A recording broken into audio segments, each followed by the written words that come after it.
I walked into my bedroom and found my mother-in-law, Sylvia, going through my bedside drawer while she was supposed to be watching my children downstairs. I stood in the doorway and watched her freeze with a handful of my private journals, her expression shifting from curiosity to a fake, practiced guilt in a matter of seconds. We had specifically told her that our bedroom was off limits and that she was only welcome in the common areas of the house when she visited.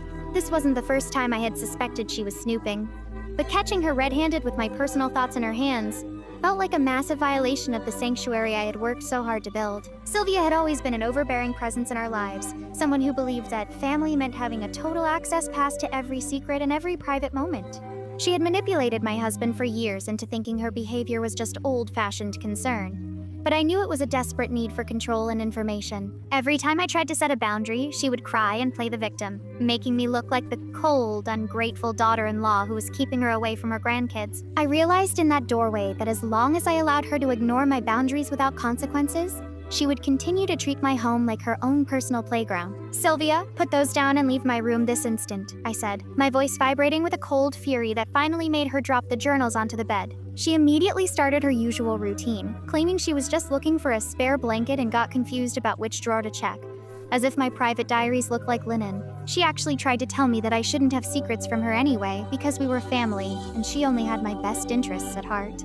I didn't let her finish the excuses, told her that she was no longer allowed to be in our house without me being present and that she was to leave immediately. I walked her to the front door and handed her her coat, ignoring her protest that I was being dramatic and disrespectful to an elder. When my husband got home, he tried to defend her at first, but I showed him the journal she had pulled out and told him that if he didn't support me in banning her from the house for the foreseeable future, I would be moving out myself. I made it clear that my home was my safe space, and I wouldn't live in a state of constant surveillance by a woman who didn't respect the word no.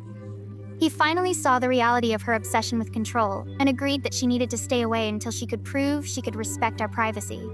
It was a difficult few months of angry phone calls and guilt trips from the rest of the family, but we held our ground and refused to back down.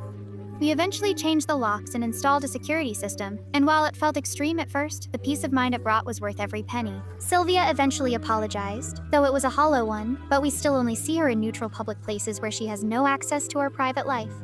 I learned that boundaries mean nothing if you aren't willing to enforce them with real, painful consequences for the person crossing them. My marriage is stronger now because my husband and I are finally on the same page about our privacy and our independence. I am much happier in my home now, knowing that my bedside drawers are safe and that my life is truly my own again.